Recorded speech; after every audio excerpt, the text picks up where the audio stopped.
네, 할렐루야. 목소리 너무 작으신데요. 아마도 여기 대다수의 분들이 하루의 일과를 마치고 또 특별히 직장에서 하루 종일 고단하게 또 일상을 경주하셨다가 하나님의 은혜를 구하면서 나오셨을 거라 생각합니다. 우리 귀한 3일의 성도님들께 하나님께서 주시는 은혜와 평강 그리고 위로와 격려가 있는 귀한 수요일 밤 되기를 간절히 축복합니다. 우리가 함께 읽었던 이 에베소서 2장의 말씀, 2장 13절부터 18절의 말씀을 가지고 제가 닿을 수 없는 사람들이라는 제목으로 설교를 하도록 하겠습니다. 이 제목, 닿을 수 없는 사람들이라는 제목은요, 제가 만들어낸 것은 아닙니다. 제가 우리 청년들과 함께 독서 모임을 진행하고 있는데요, 함께 책을 읽어가다가 한 책에 이 문구를 딱 보게 됐어요.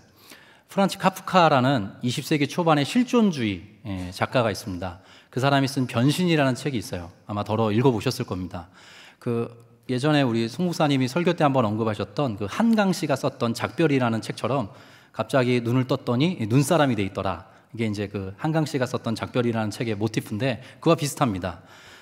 그레고르 잠자라는 한 남성 청년의 이야기가 등장을 하는데 자고 일어났더니 자기가 흉측한 벌레가 되어 있더라는 거예요. 그래서 책 제목이 변신입니다.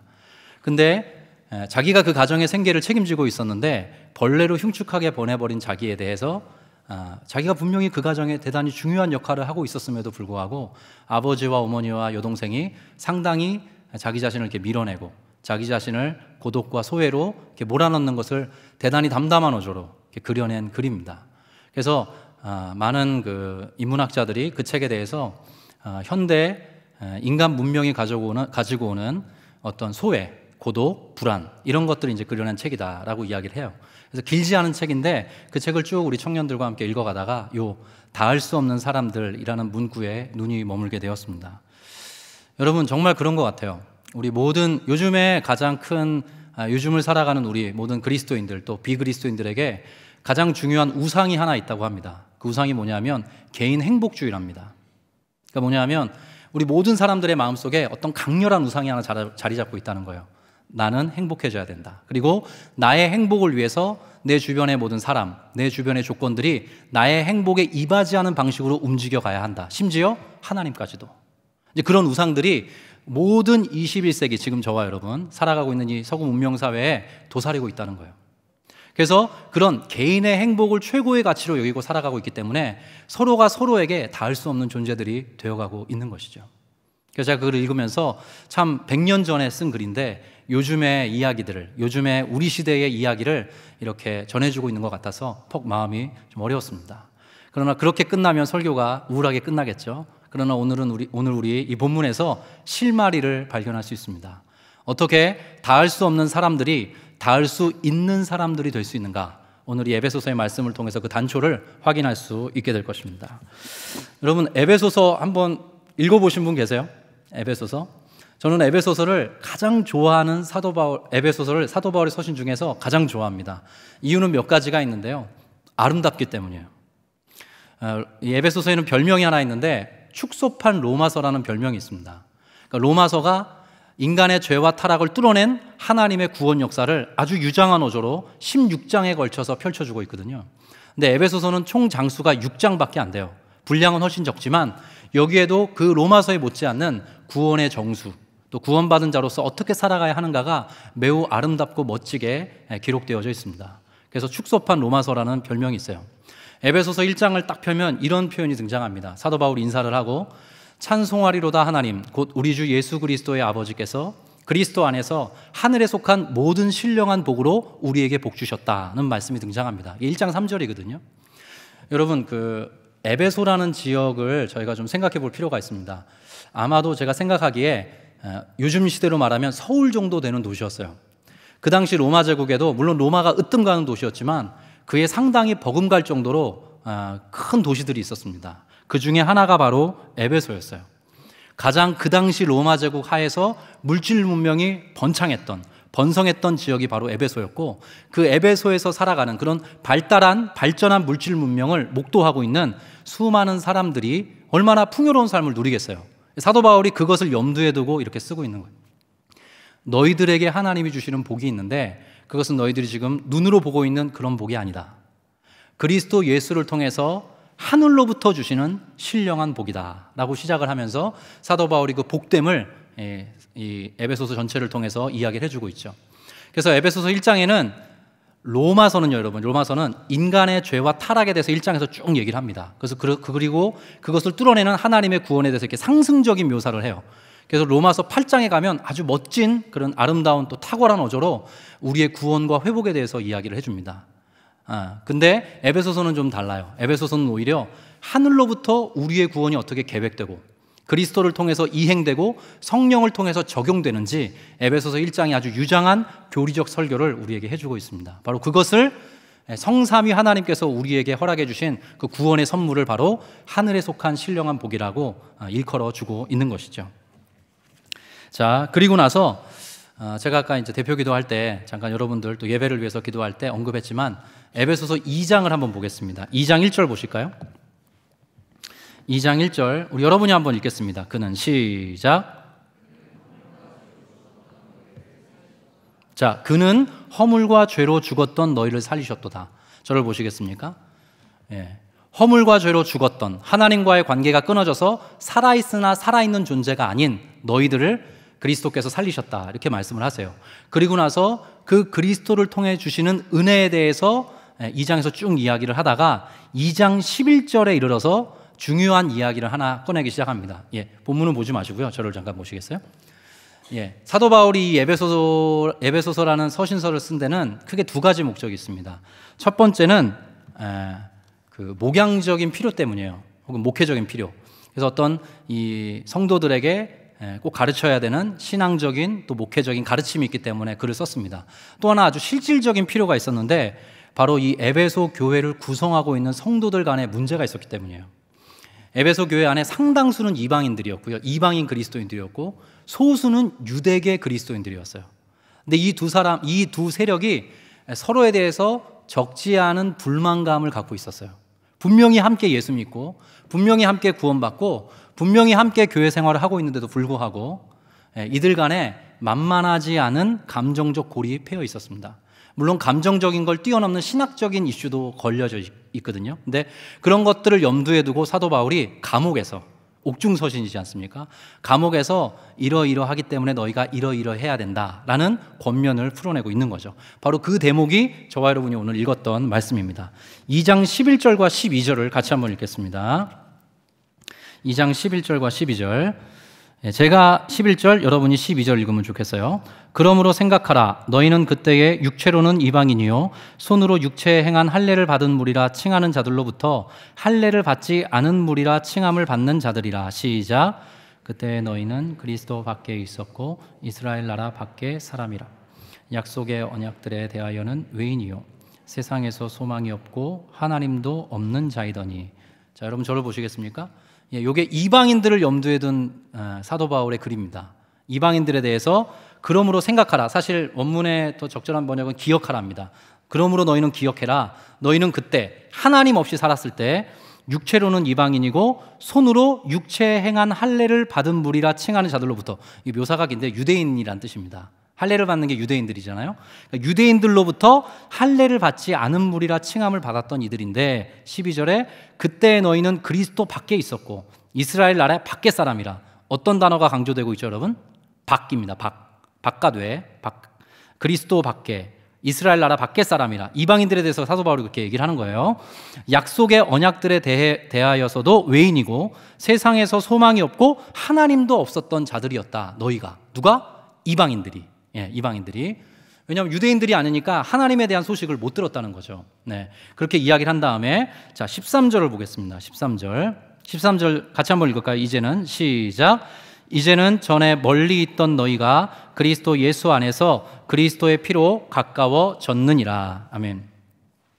자, 유대인이 아닌 이방인들에게 지금 사도 바울이 먼저 글을 써가고 있어요. 그런데 이들을 통칭해서 이제 너희라고 합니다. 너희는 그리스도 밖에 있었고 이스라엘 나라 밖에 사람이었고 약속의 언약들과도 관계가 없고 소망도 없고 하나님도 없던 존재들이었는데 이제는 전에 멀리 있던 너희가 그리스도 예수 안에서 그리스도의 피로 가까워졌느니라 이렇게 이야기를 하고 있어요. 근데 요 13절의 말씀은 조금 번역이 좀 축약되어 있습니다. 제가 현대인의 성경을 번역본으로 좀 부탁을 드렸는데 준비됐나요? 제가 올려는 놨는데 한번 방송실 체크해 주시면 좋을 것 같고요. 제가 읽어드릴게요. 그러나 전에 하나님을 멀리 떠나 있던 여러분이 이제는 그리스도 예수님 안에서 그리스도의 피로 하나님과 가까워졌습니다. 이렇게 말하고 있습니다. 자, 그러나 전에 하나님을 멀리 떠나 있던 이방인이었던 너희들이 이제는 그리스도 예수님 안에서 그리스도의 피로 말미암아 하나님과 어떻게 됐다고요? 가까워졌다고 이야기를 하는 거예요. 네. 그리고 여기 우리가 읽었던 개역개정에는 나오지 않는데 그러나라는 단어를 강조하고 있습니다. 그러나 이제는 전에 멀리 있던 너희가 그리스도 예수 안에서 그리스도의 피로 가까워졌느니라. 이렇게 사도 바울이 이야기를 하고 있죠. 자, 앞으로 보시겠습니까? 사실 이 말씀에 저와 여러분도 모두 다 걸려 있습니다. 저와 여러분도 이방인과 다르지 않아요. 그렇죠? 저와 여러분도 원래 유대인이 아니지 않습니까? 그래서 저와 여러분은 원래 하나님도 없고 소망도 없고 이스라엘의 언약 바깥에 있었던 사람이고 이스라엘 족속도 아니고, 우리는 그런 존재였는데 그리스도께서 우리를 위해 죽으심으로 그리스도의 피로 말미암아 우리가 하나님과 가까워질 수 있게 되었습니다. 그것이 바로 구원이고 그것이 바로 복음인 것이죠. 근데 여기 가까워졌느니라는 표현이 나오는데요, 이게 수동태로 나옵니다.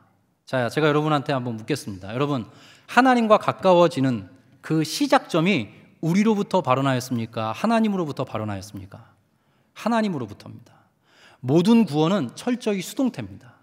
저와 여러분이 하나님을 찾기도 전에, 저와 여러분이 하나님을 구하기도 전에 하나님이 먼저 찾고 우리를 위해서 찾아오셨습니다. 우리를 위해 끊임없는 구애를 펼치셔서 우리가 이날 이때 하나님의 사람으로 이렇게 예배할 수 있고 그리스도를 주라 고백할 수 있는 것이죠. 그리스도의 피가 그것을 가능하게 했다라고 사도 바울이 이야기해주고 있습니다. 자, 그런데 이렇게 우리 모든 이방인들, 모든 유대인이 아닌 모든 사람들이 그리스도를 통해서 하나님과 가까워졌다고 했죠. 그런데 이것을 하나님과의 관계 회복의 이 그림을 사도 바울이 어떻게 끌고 가냐 하면 유대인과 이방인 간의 이 인간관계 안에도 끌고 갑니다. 그래서 하나님과 우리와의 관계가 가까워졌던 것처럼 유대인과 이방인의 관계도 가까워질 수 있고 져야만 한다라고 사도 바울이 이야기를 하는데 그 내용을 한번 따라가 보겠습니다. 자, 14절 말씀을 읽겠습니다. 14절. 그는 함께 있습니다. 시작. 그는 우리의 화평이신지라 둘로 하나를 만드사 원수된 것 곧 중간에 막힌 담을 자기 육체로 하시고. 자, 그는 우리의 무엇이라고 이야기를 해요? 화평이라고 합니다. 화평. 저를 잠깐 보시겠습니까? 여기 나오는 이 화평이라는 단어는 성경에 매우 중요한 단어입니다. 성경에 나오는 여러 개념들이 있지만 이 화평이라는 단어는 정말 중요해요. 왜냐하면 이게 하나님의 구원으로 인한 궁극적 그림을 우리에게 보여주기 때문이에요. 다시요. 하나님께서 허락하시는 구원으로 인한 궁극적 그림을 보여주는 중요한 개념이 바로 화평이라는 단어입니다. 이게 이제 신약 성경을 쓴 헬라 말로는 에이레네라고 하고요. 구약 성경에서는 그 유명한 샬롬이라고 표기됩니다. 많이 들어보셨죠? 그래서 이걸 한글로 번역을 하면요, 사실은 가장 가까운 그 개념 중에 하나가 안녕이에요. 안녕. 원래 이 에이렌의 샬롬이라는 단어는 온전함과 관계가 있습니다, 여러분. 온전함. 그래서 어떤 거냐 하면 단순히 뭐 싸움이 없다, 다툼이 없다, 둘이 사이가 좋네 이런 차원이 아니라 그러니까 신앙적으로 우리와 하나님과의 관계가 돈독해지는 것뿐만 아니라 우리의 관계적인, 상황적인, 내면적인 상태가 모두 다 건전하고 조화롭고 적절할 때 그걸 안녕하다, 평안하다, 평화롭다 이렇게 얘기를 하는 거예요. 근데 그 모든 것들이 가능하게 되기 위해서는 첫 번째로 우선되어야 되는 게 있는데 바로 하나님과의 관계의 회복입니다. 그것이 가능해져야 나머지 것들이 유효하게 되고 증진될 수 있다라고 성경은 가르치거든요. 그래서 끊임없이 하나님과의 관계를 회복시키시는 그리스도에 대해서 화평이시다 이렇게 이야기를 해주는 거예요. 성경에, 신약 성경에 이 화평이라는 단어는 이제 화평이라고도 쓰이고 평화로도 쓰이고 평안이라고도 쓰이고 평강이라고도 쓰입니다. 그때마다 한글 성경이 조금씩 다르게 번역을 해줘요. 85번 정도 명사형으로 등장하는데요, 파생된 단어까지 하면 거의 100번 이상 나옵니다. 정말 중요한 단어예요. 그런데 주님께서 이 말씀, 이 화평과 관련된 중요한 말씀을 한번 하셨어요. 바로 예수님의 거의 공생의 초반부에 하셨던 설교에 나오는데 바로 마태복음 5장 9절입니다. 자막을 좀 띄워주실까요? 우리 같이 한번 읽겠습니다. 시작. 화평하게 하는 자는 복이 있나니 그들이 하나님의 아들이라 일컬음을 받을 것이며. 자, 여러분 잘 아시는 산상수훈에서 팔복이라는 설교가 앞부분에 등장합니다. 근데 그 팔복 중에 7번째 복을 화평하게 하는 자는 복이 있다, 그렇게 주님이 말씀해 주셨어요. 근데 여기 보면 이게 단수로 되어 있는데 사실 원문을 보면 복수로 나옵니다.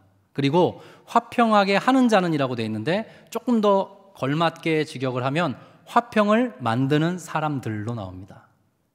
그러니까 이 세상에는 화평이 없어요. 이 세상에는 닿을 수 없는 사람들의 관계만이 존재합니다. 나의 행복을 위해서 종사해 줄 누군가를 찾는 그런 자기가 주인된 인간 세상의 모습이 우리 현실이거든요. 그런데 그 속에 들어가서 화평을 만들어내는 사람들로 살아가라고 예수께서는 우리에게 설교하셨습니다. 근데 여러분 잘 한번 생각해 보십시오. 그렇게 화평이 없고 특별히 하나님과의 관계가 불목하고 불화한 이 세상 속에 누가 가장 먼저 화평을 심으셨습니까? 예수 그리스도입니다. 잘 알고 계십니다. 그래서 예수께서 가장 먼저 하나님의 아들이라 일컬음을 받으시기에 정당하십니다. 그리고 그렇게 예수 그리스도를 통해서 이제 화평을 맛보고 누리게 된 저와 여러분들을 향해서 성경은 끊임없이 화평을 만들어가는 사람들로 예수처럼 살아가라고 권면해주고 있는 것이에요. 여러분 이 사실 믿으십니까? 그래서 저와 여러분이 이렇게 스치고 지나가는, 또 저와 여러분이 상당 기간 머물렀던 그 모든 곳에서 우리는 화평의 향기를 풍길 수 있는 사람들이 되어야 합니다. 언제 그게 가능하느냐? 우리에게 화평을 가져다 주신 그리스도를 우리가 충만히 누리고 그리스도를 본받고 따르고 닮아가면서 살아가려고 할 때 우리를 통해서 화평의 내음이 우리 주변에 펼쳐지게 되는 것이죠. 그 끝에 저와 여러분도 예수와 똑같이, 물론 존재적으로는 다르지만 하나님의 아들이라 일컬음을 받으면서 살아갈 수 있게 되는 것입니다. 성령의 9가지 열매, 저는 가끔씩 외우면서 기도하거든요. 여러분 꼭 그렇게 하셔야 합니다. 왜냐하면 우리에게 성경이 제시하는 가장 덕스러운 삶의 면모가 거기 들어있습니다. 근데 여러분 첫 번째가 뭐죠? 사랑입니다. 두 번째가 희락이고요. 세 번째가 화평입니다. 사랑과 희락의 거의 버금가는 중요한 덕목으로서 그리스도인의 삶에 갖추어져야 될 그 아름다운 덕으로서 성경은 우리에게 화평을 거론해주고 있는 것이죠. 화평이 없던, 평화가 없던, 평강이 없던 이 세상에 그리스도께서 화평을 가져오시고 그 화평을 우리에게, 이방인 되었던 우리에게 맛보게 해주셔서 우리가 하나님과 더불어 화평한 삶을 영위하게 되었습니다. 거기에서 머무르지 않고 그 화평이 없는 이 세상을 향해서 화평을 전하고 화평을 증진시키는 방식으로 살아갈 것을 성경이 요청하고 있는 것이죠. 그래서 지금도 이 무더운 폭염을 뚫고 저 멀리 영덕에 수많은 어린아이들과 함께, 또 저 멀리 비행기를 타고 대만에 우리 귀한 3일의 선교대원들이 나아가 있는 것 아닙니까? 우리 남아있는 모든 선교 일정을 위해서 기도할 때 우리 선교대원들을 통하여서 화평의 복음이 증거될 수 있도록 한 마음으로 기도하시는 우리 3일의 모든 성도들 되시기를 간절히 축복합니다. 근데 중요한 사실은 이렇게 다시 말씀드리지만 예수 그리스도를 통해서 하나님과 우리 사이에 화평이 조성될 수 있었어요. 근데 이것을 가지고 사도 바울이 어떤 관계의 정상화를 도모하냐 하면 유대인과 이방인 사이도 그리스도를 통하여서 화평이 가능해진다라고 이야기를 하고 있는 거예요. 자, 14절을 제가 다시 읽겠습니다. 14절, 그는 우리의 화평이신지라. 둘로, 여기 둘이라는 게 숫자를 말하는 게 아니고요, 유대인과 이방인을 말하는 것입니다. 유대인과 이방인 너희 둘을 하나로 만드셔서 원수된 것, 곧 중간에 막힌 담을 자기 육체로 허시고, 이렇게 이야기를 해요. 15절 더 읽어보겠습니다. 법조문으로 된 계명의 율법을 폐하셨으니 이는 이 둘로, 역시 유대인과 이방인을 얘기합니다. 유대인과 이방인 모두가 자기 안에서 한 세 사람을 지어 화평하게 하시고, 이렇게 말하고 있는 거예요. 저를 보시겠습니까? 이게 약간 번역이 한자어가 너무 많이 들어가 있어요. 그래서 다른 번역본들을 제가 좀 함께 찾아가다가 가장 적절한, 좀 여러분이 읽으시면 좀 편안한 쉬운 말 성경 번역을 가져왔습니다. 14절의 번역본인데요. 여러분이 한번 읽어주시겠습니까? 그리스도는, 시작.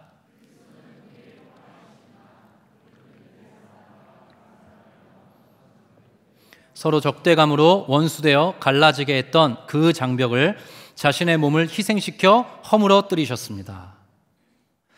여러분 잘 보십시오. 계속 띄워놔 주세요.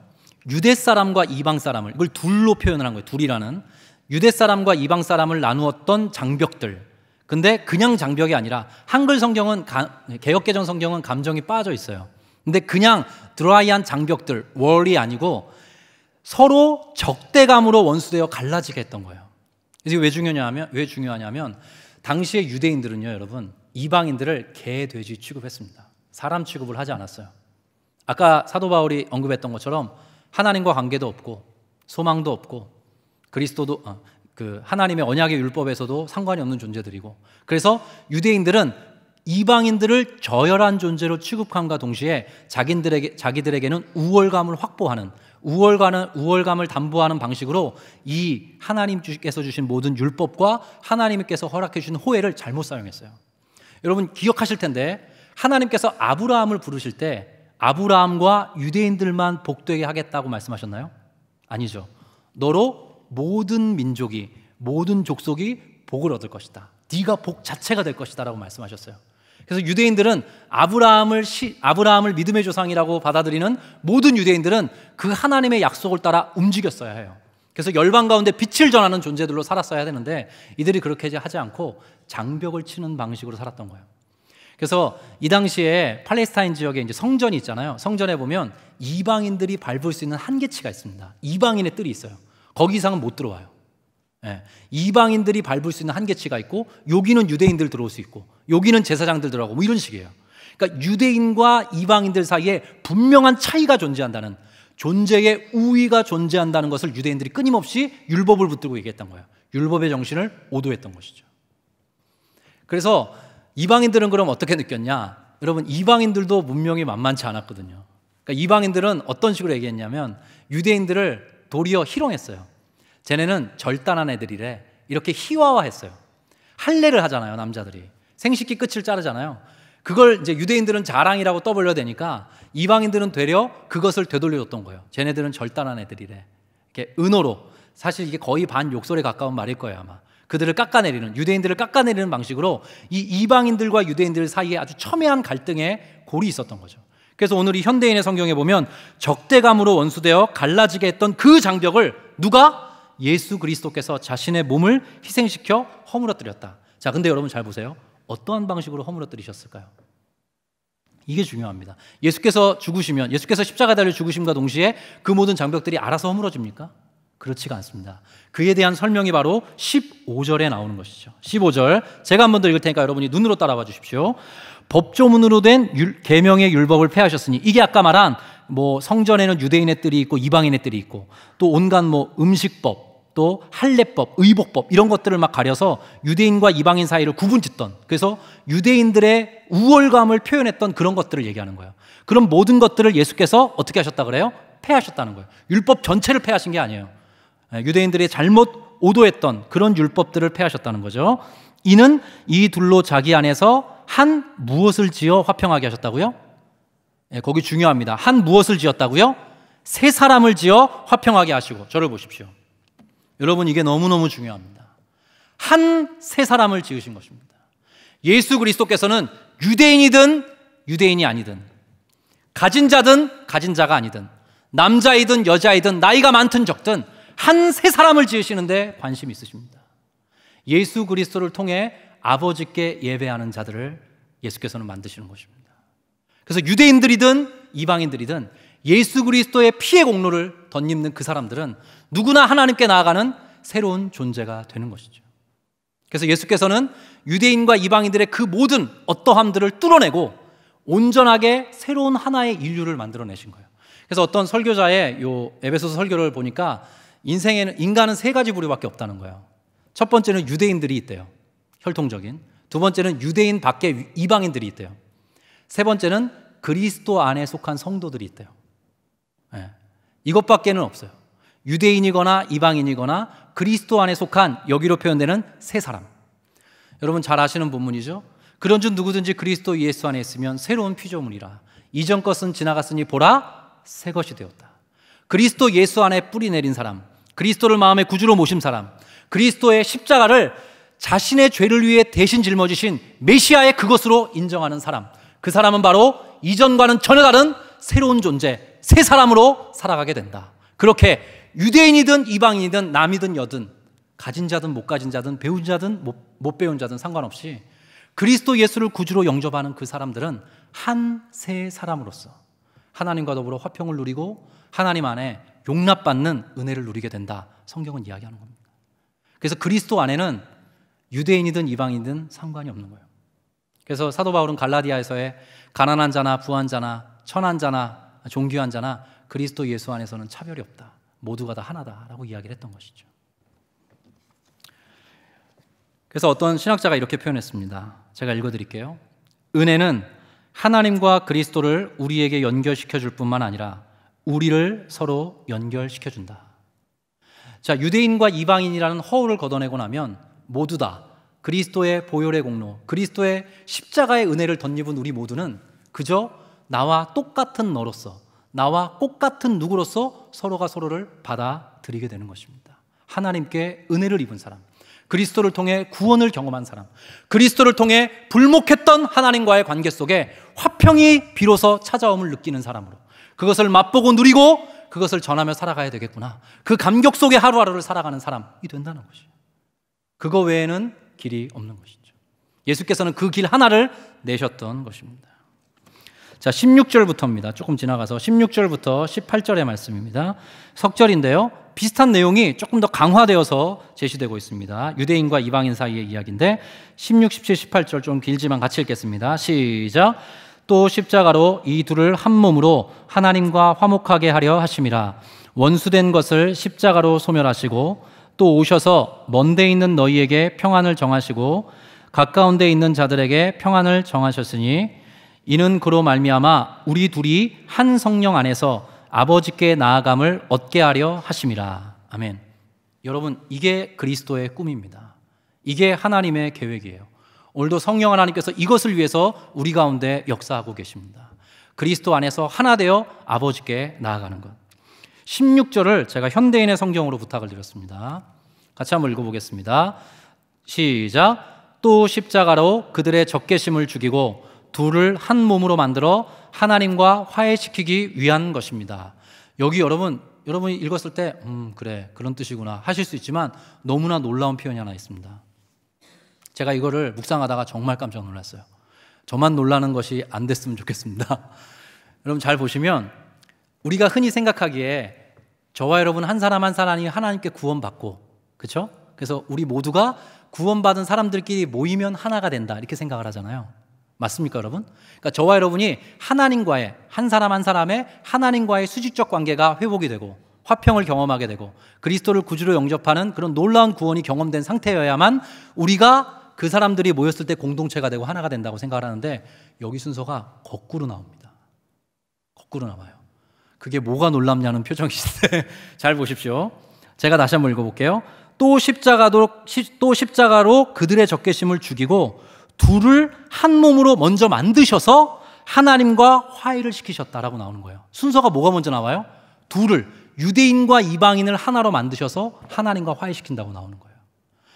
유대인들이 하나님과 알아서, 이방인이 알아서는 아니죠. 유대인이 하나님과 관계가 회복되고 이방인들이 하나님과 관계가 회복되고 이게 아니라 유대인과 이방인이 먼저 하나가 되어서 하나님과 화해하도록 그리스도께서 그것을 위해서 죽으셨다는 거예요. 여러분, 이것은 대단히 중요한 성경의 정신입니다. 특별히 어디서 우리가 확인할 수 있냐면요, 요한일서에 가면 대단히 비슷한 표현이 나와요. 하나님을 사랑한다라고 이야기하는 자가 형제를 미워하면 그는 거짓을 행하는 자, 거짓을 말하는 자와 같다 그랬어요. 그래서 하나님 앞에서는 물론 구별은 가능하지만 하나님을 사랑하는 것과 이웃을 사랑하는 것이 따로 떨어질 수가 없습니다. 하나님을 사랑하는 자는 반드시 이웃을 사랑하게 되고 하나님과 더불어 화평을 누리는 사람은 반드시 이웃과 더불어 화평을 도모하고 증진시키는 사람으로 살아가게 돼요. 만약에 그렇게 하지 않으면 양심이 찌를 것입니다. 신앙인의 양심이 끊임없이 자기 자신을 이렇게 괴롭힐 거예요. 좋은 의미에서.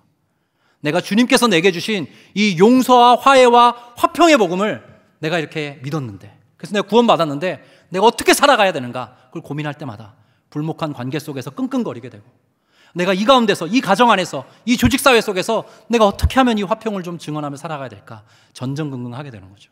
그게 당연한 것입니다. 그 속에서 내가 그렇게 살지 못하는 내 자신을 볼 때마다 괴로워하고 또 은혜를 구하고 하나님 도와주십시오, 도와주십시오 하면서 그 사람을 포기하지 않고 붙들고 나아가는 거예요.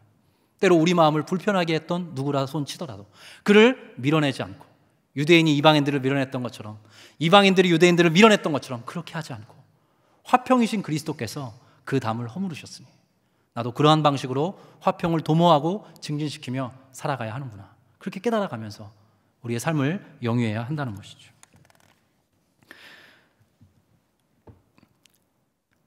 16절과 18절에 보면, 제가 빠르게 한 번 더 읽겠습니다. 또 십자가로 이 둘을 한 몸으로 하나님과 화목하게 하려 하심이라. 18절로 이는 그로 말미암아 우리 둘이 한 성령 안에서 아버지께 나아감을 얻게 하려 하심이라.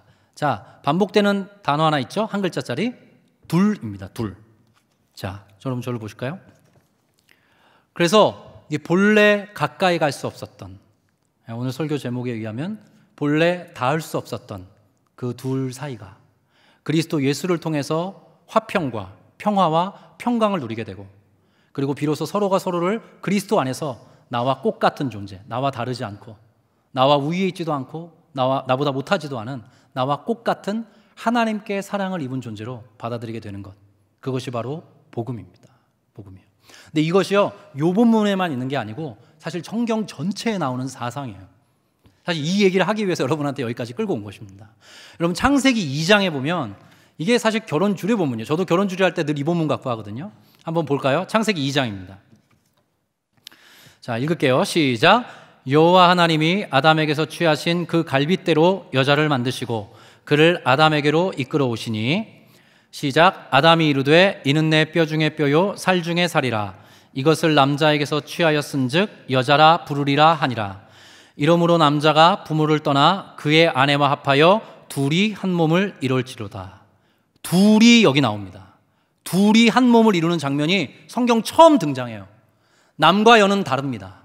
남과 여는 다른데 아담이 자기의 갈빗뼈를 떼어내서 하나님께서 창조하신 그 여성을 보면서 이는 내 뼈 중에 뼈요 살 중에 살이라고 이야기를 해요.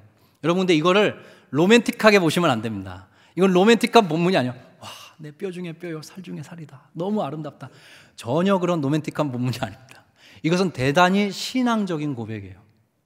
하나님께서 나와 꽃 같은, 나와 걸맞은 존재를 지으셨구나. 그래서 나와 너는 하나이구나 라는 고백인 거예요. 그래서 원래 하나님께서 꿈꾸셨던 것은 바로 그러한 인간 세계입니다. 남과 여가 하나 되고 그 안에서 이는 내 뼈 중에 뼈요 살 중에 살이라는 그 신앙 고백을 하나님께 올려드리고 서로를 그런 방식으로 받아들이면서 남과 여가 둘이 한 몸을 이루어서 살아가는 것. 그래서 자녀들을 낳으면 그 자녀도 서로가 서로에게 이는 내 뼈 중에 뼈요 살 중에 살이라고 고백하면서 나의 행복을 위해서 네가 종사하지 말고, 나의 행복을 위해서 네가 종사하기를 원하는 게 아니라 너의 행복을 위해서 내가 내 자신을 봉사하겠다는 마음과 태도로 서로가 서로를 위해서 내어주는 초대교회의 모습과 같이 서로 봉사하고 서로 헌신하고 서로 자기의 모든 자원들을 내어주는 그런 모습이 나타날 것을 하나님이 기대하면서 인간 세계를 만드셨던 거죠. 죄와 타락으로 인해서 이게 끊어지고 남편과 아내는, 표현이 조심스럽습니다만, 영원한 숙제 가운데 그 관계가 남게 되었던 것이죠. 여러분, 그러나 지금도 어떤 관계든 상관없습니다. 부부관계, 부모자식 간의 관계, 모든 우리 가운데 불목한 관계도 그리스도의 화평케 하는 복음의 역사가 나타나면 하나 될 수 있습니다. 그리고 그것은 하나님이 꿈꾸시는 바이기도 합니다. 에베소서에 보면 성령이 하나 되게 하신 것을 힘써 지키라 그랬어요. 교회가 이 세상에 존재하는 이유가 바로 그것입니다. 이해관계가 분명히 있잖아요. 그 가운데도 분명히 다툼이 있고 그 안에도 분명히 서열 같은 게 있을 것 같은데 세상 사람들은 그런 식으로 교회를 보거든요. 그러나 그렇지 않습니다. 교회에는 딱 하나의 정의만 등장합니다.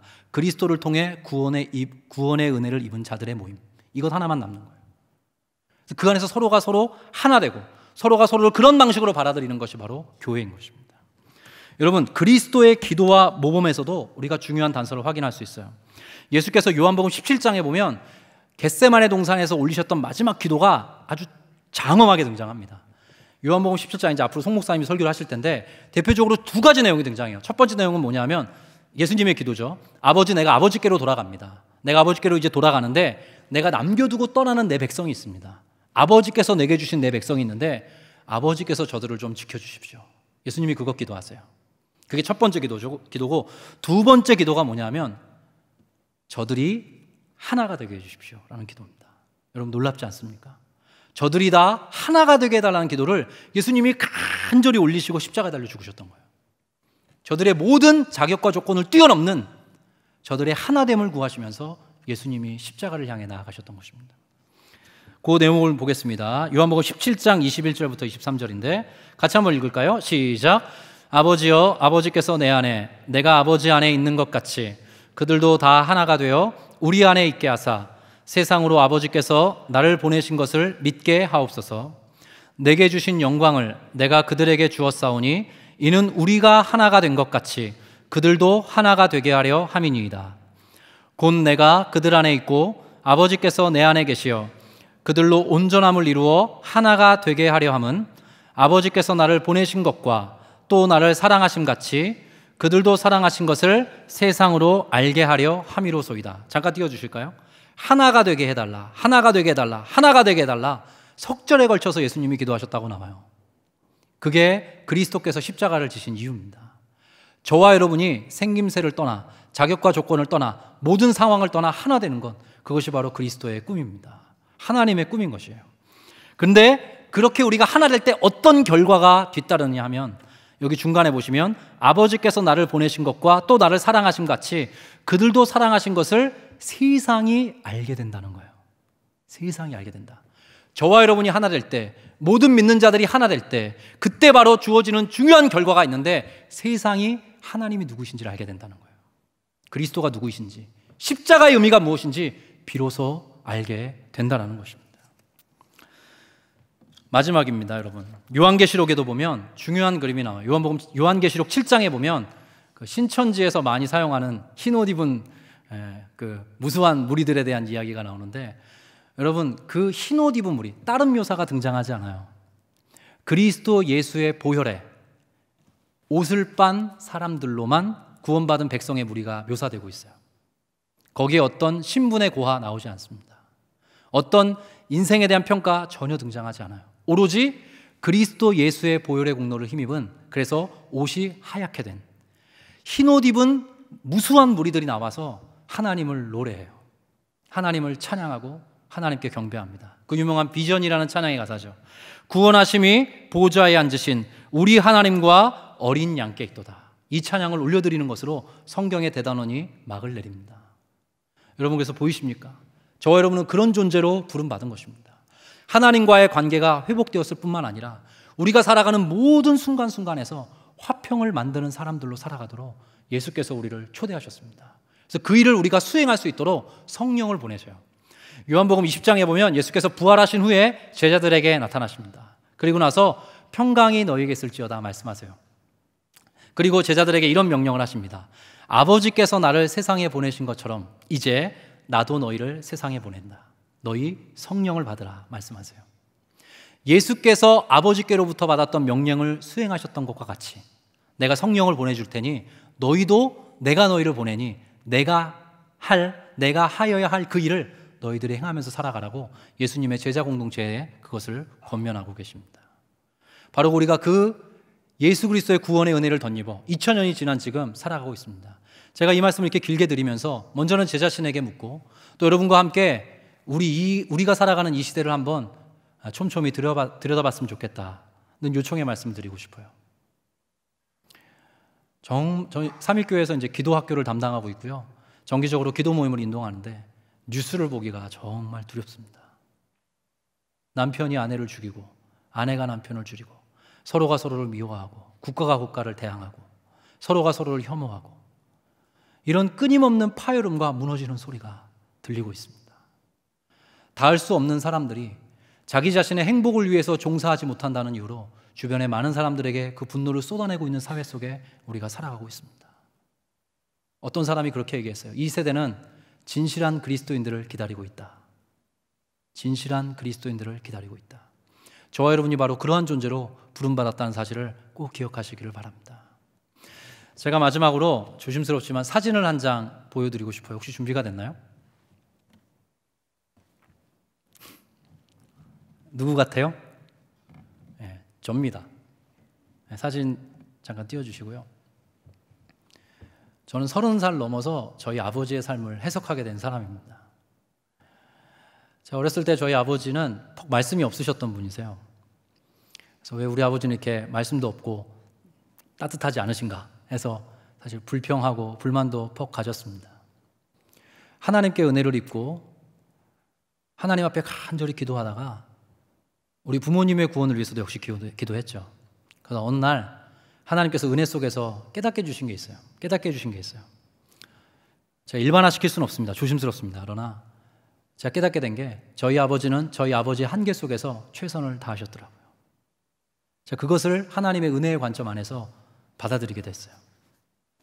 그러면서 제 인생 31살에 아버지와 처음 포옹을 했고, 저거는 이제 삼일교회에 부임해서 재작년인가 3년 전인가 제가 대청진 진장으로 있을 때 추석 때 우리 청년들 고향으로 내려보내면서 아버지 어머니 한 번씩 안아드리고 와라 라고 권면을 했어요. 왜냐하면 그럴 시간이 얼마 남지 않았기 때문입니다. 그래서 제가 이번 주간에도 일본 선교를 갔다 왔는데 저희 진의 한 가정에 어머니께서 돌아가시는 소천의 소식을 들었습니다. 여러분, 성경에 보면요, 너희가 하나님을 믿는다 말하면서 너희의 가족과 친족을 돌아보지 않는 사람은 불신자보다 더 악한 사람이다라고 이야기를 합니다.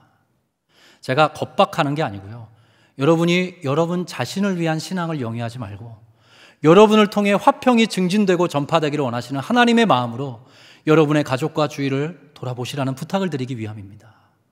여러분을 통해서 행복을 경험하고, 여러분을 통해서 화평을 경험하고, 여러분을 통해서 기쁨을 경험하고, 여러분을 통해서 이 세상 살맛 나는 세상이구나 라는 것을 좀 깨달을 수 있는 그런 모습이, 그런 장관이 여러분 앞에 펼쳐질 수 있기를 바라는 마음으로 제가 감히 이 사진을 띄웠습니다. 저는 감히 저희 아버지와의 용서와 화해 속에서, 저와 아버지의 그 관계가 회복되는 여정 속에서 진짜 먹어봐야만 맛을 아는 정말 회복을, 정말 큰 기쁨을 얻게 되었습니다. 지금도 저희 청장년진에서, 대청진에서 제가 그렇게 권면했던 것이죠. 사진 내려주십시오. 여러분, 마지막입니다. 에베소서의 중요한 본문을 사도 바울이 이렇게 맺고 있습니다. 4장 32절인데요. 같이 읽어보겠습니다. 시작. 서로 친절하게 하며 불쌍히 여기며 서로 용서하기를 하나님이 그리스도 안에서 너희를 용서하심과 같이 하라. 서로 친절하게 하며 불쌍히 여기고 서로 용서하기를 하나님이 그리스도 안에서 너희를 용서하심과 같이 하라. 우리의 모든 신앙적 윤리는 그리스도 중심적입니다. 그리스도께서 저와 여러분에게 어떻게 대하셨는지를 깊이 묵상하시고 그대로 살아가시는 거예요. 그리스도께서 저와 여러분을 어떤 식으로 대우하시고 선대하셨는지를 깊이 마음에 새기면서 우리가 살아가는 순간순간에 그리스도처럼 살아가기로 몸부림치는 것, 그게 바로 예수의 뒤를 따르는 제자들의 삶입니다. 선교적 제자는 다른 게 아니에요. 우리가 선교지에서도 복음을 전해야 되지만 우리가 훨씬 더 많은 일상의 선교가 우리를 기다리고 있잖아요. 그 속에서 화평을 만드는 사람으로서, 닿을 수 없는 사람들 속에 닿을 수 있는 사람으로 존재하는 것, 그 속에서 그리스도의 복음의 빚진 자로서 그 화평을 맛보고 누릴 뿐만 아니라 전하고 증진시키는 존재로 살아가는 것, 또 다른 누군가에게 그리스도의 십자가를 바라보도록 촉매제로 역할하는 것, 그것이 바로 우리가 나아가야 할 바입니다. 귀한 3일의 성도들께서 그런 용기 있는 걸음 떼어가시기를, 그래서 여러분을 통해서 주의 화평이 편만하게 증진될 수 있기를, 여러분이 큰 은혜 가운데 주님 앞에 또한 영광 돌릴 수 있게 되기를 간절히 축복합니다. 우리 아까 불렀던 찬양 한 번 더 짧게 부르고 기도하고 일어서겠습니다. 그가 오신 이유 한 번 더 찬양하겠습니다.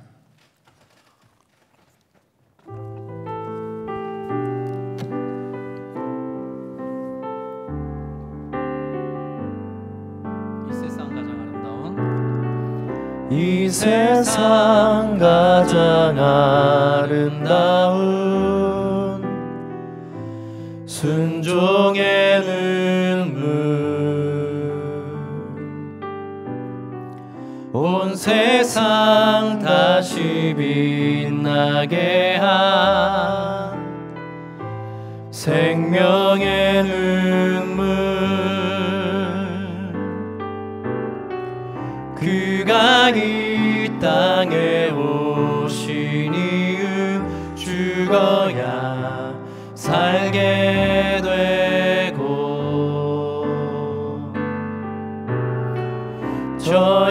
져야만 승리하는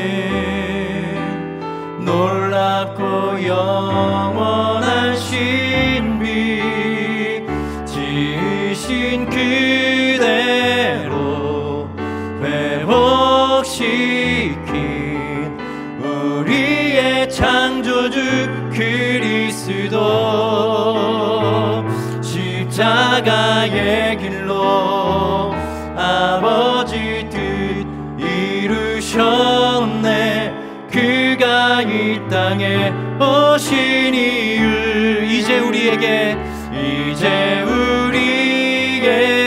맡겨진